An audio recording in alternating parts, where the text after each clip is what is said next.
Em comemoração ao Mês da Mulher, a Transportes da Zona Oeste promove uma série especial de entrevistas com grandes lideranças femininas do setor de transportes, destacando suas trajetórias, desafios e visões sobre uma área essencial que movimenta milhões de brasileiros todos os dias. E o Direto ao Ponto não poderia ficar de fora dessa iniciativa. No programa de hoje, Natália Yasmin recebe Richelle Cabral, diretora de mobilidade urbana da CEMOV, a Federação das Empresas de Mobilidade do Estado do Rio de Janeiro, para uma conversa sobre a recuperação do setor no período pós-pandemia e os principais desafios enfrentados atualmente pela federação, além de temas estratégicos para o futuro da mobilidade urbana.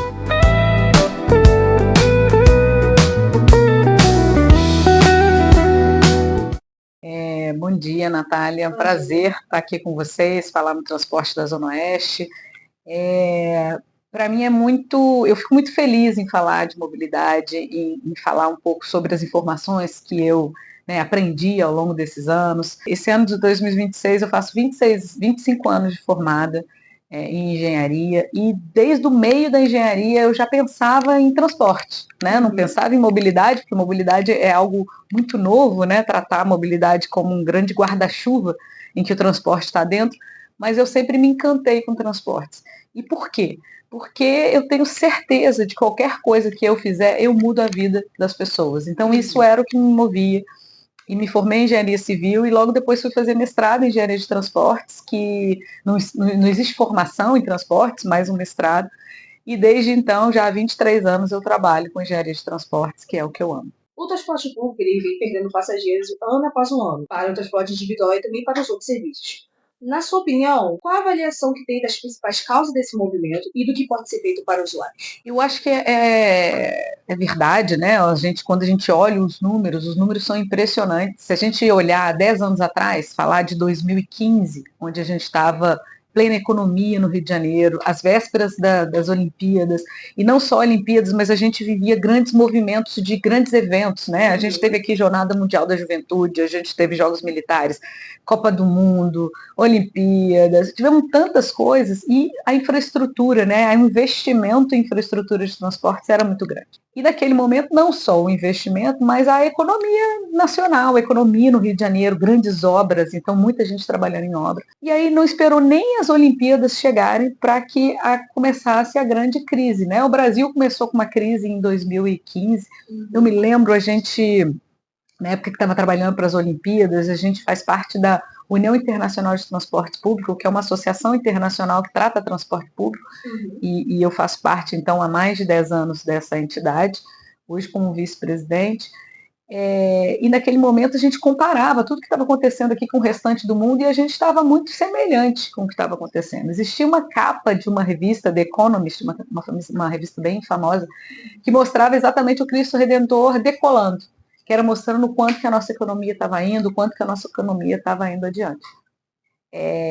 Fato que nem as Olimpíadas chegaram e a mesma capa colocou o Cristo, né, caindo, decaindo, mostrando que o Brasil ia entrar numa grande crise.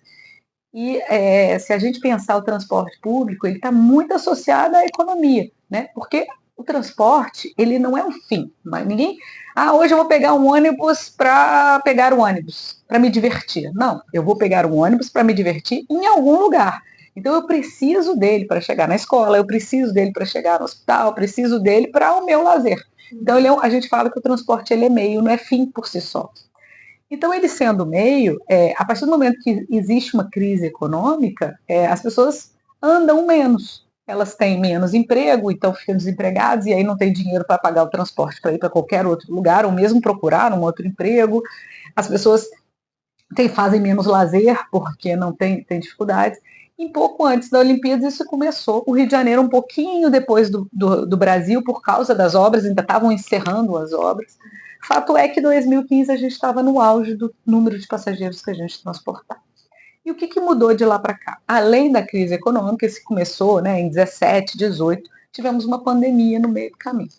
A pandemia foi algo muito novo no mundo, né? A gente nunca, enquanto nós vivos, né, existiam pandemias há mais de 100 anos atrás, mas nós aqui na Terra foi a primeira vez, então era tudo muito novo. E, de fato, as pessoas deixaram, né? As pessoas tinham que ficar em casa. Era o protocolo da época. e o transporte sofreu absurdamente, né? Então, a gente, no auge do Covid, a gente transportou 20% das pessoas no dia a dia. E graças a Deus existiu transporte, porque senão o enfermeiro não ia chegar no hospital, o padeiro não ia chegar na padaria. Então, graças a Deus, essas pessoas ainda puderam ser transportadas pelo transporte. Mas fato é que o mundo mudou. Né? O Covid, o vírus por si só, nosso receio ao vírus passou, mas o mundo mudou. Aí vieram as home office, coisa que antigamente era uma coisa muito rara, salvo algumas grandes empresas multinacionais, mas no nosso dia a dia, principalmente no Brasil, ninguém falava sobre isso. Hoje é muito natural você ter vagas de emprego, inclusive 100% remoto. Né? Tem aquelas parciais, né, que a gente tem 3 dias da semana no escritório, 2, e isso muda toda a lógica do transporte. Então, se a gente falar em número de passageiros, de fato caiu por uma série de coisas. Então, tivemos a crise econômica e o Covid no meio do caminho e chegamos no dia de hoje. Como o CEMOB pode também acompanhar os debates recentes sobre o fortalecimento do transporte público daqui do Rio de Janeiro por meio de investimentos do governo federal, quais medidas que são consideradas prioritárias? Eu acho que a discussão ela precisa passar pelo o que o passageiro quer, né? Então, o que a gente acompanha nos últimos anos? A gente teve algumas pesquisas que foram feitas logo antes da pandemia, e a gente tem uma pesquisa muito grande que foi feita em 2024 pela Confederação Nacional de Transportes, e aí olha o Brasil inteiro, e nós do Rio de Janeiro temos uma pesquisa grande que também foi feita sobre o perfil de passageiro, que foi feita pela COP, e aí é a região metropolitana do Rio de Janeiro. O desejo do passageiro, do cidadão, ele é muito parecido no Brasil ou no Rio de Janeiro, são muito parecidos os pleitos, né? os atributos que as pessoas buscam. Então, quando a gente fala em investimento em transporte público, quando a gente fala na melhoria que é necessária, o que a gente tem que pegar? Aquilo que o passageiro quer, aquilo que o cidadão quer, e a gente tentar que aquilo aconteça. Então, eu vou te dar um exemplo. Quando a gente pega a pesquisa nacional no Rio de Janeiro, o primeiro item que a pessoa fala, que o passageiro fala, ou que o cidadão fala, é tempo de viagem. Hoje a preocupação, hoje cada vez mais a gente faz muita coisa, né? A gente estuda, a gente trabalha, a gente quer ir para academia, a gente quer, quem tem filho tem que levar o filho em algum lugar. Então, falta tempo no nosso dia. A gente brinca, quem dera se o meu 24 horas fosse enorme, né? Então, falta muito tempo no nosso dia a dia. Então, não faz sentido a gente ficar preso no congestionamento, né? Se eu fico presa no condicionamento, eu tenho que buscar alternativas, porque tudo aquilo que eu preciso fazer, eu vou continuar tendo que fazer. Eu preciso continuar tendo qualidade de vida e fazendo um exercício, eu preciso encontrar meus amigos, eu preciso trabalhar, eu preciso estudar, eu preciso.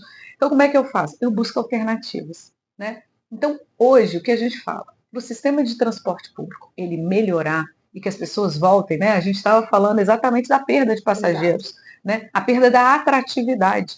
Eu preciso combinar algumas coisas. Então, dentro da pesquisa, número 1, investimento em infraestrutura.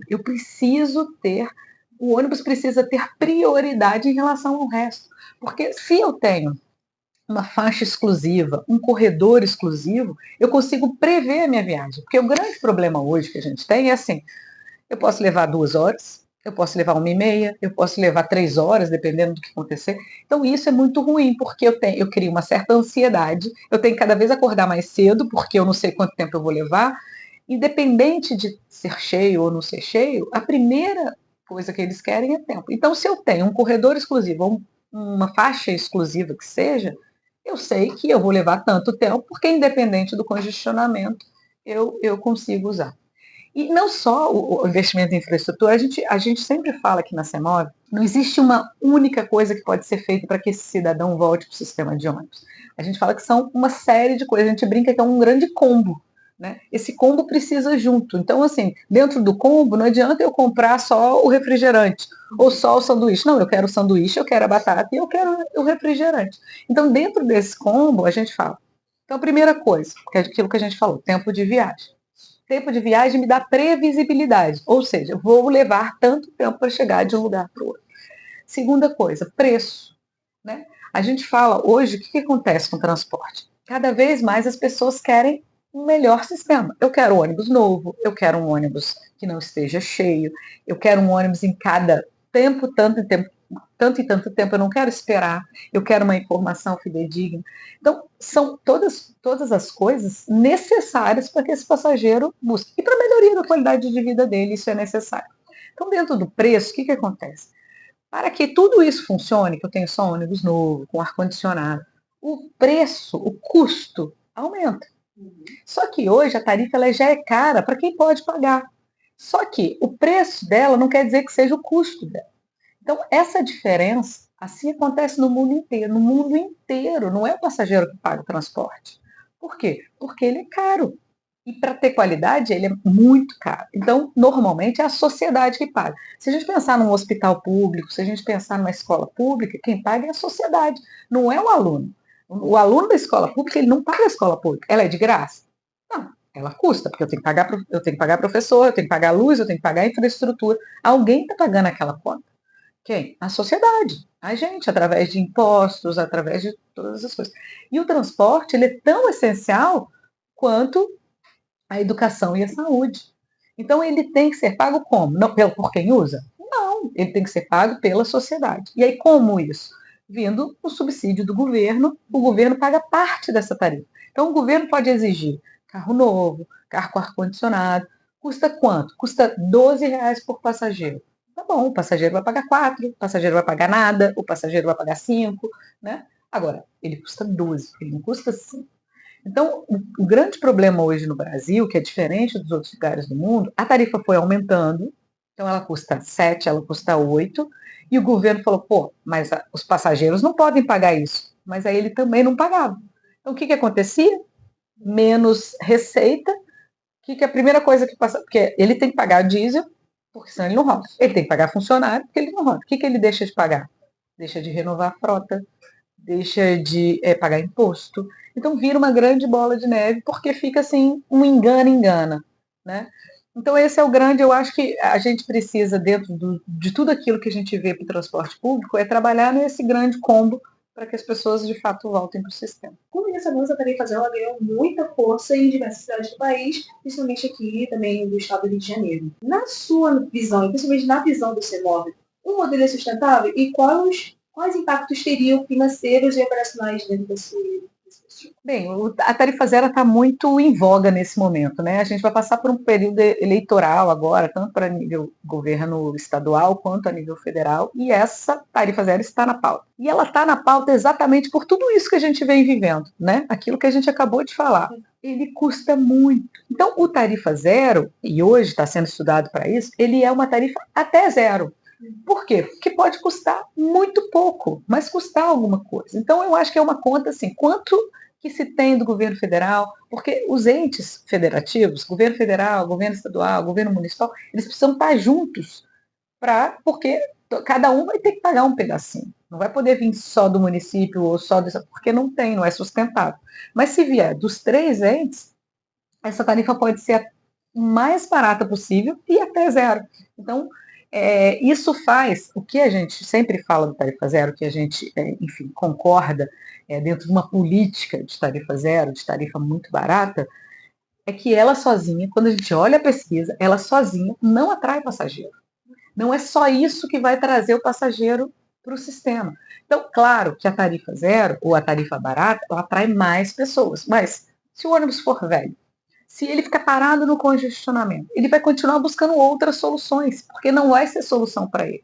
Então, o que a gente hoje o tempo todo fala é que assim, vamos trabalhar nesse combo, vamos trabalhar naquilo que realmente o passageiro quer e ele não migrar do sistema de transporte público, porque o transporte público salva a cidade, ele é sustentável ecologicamente falando.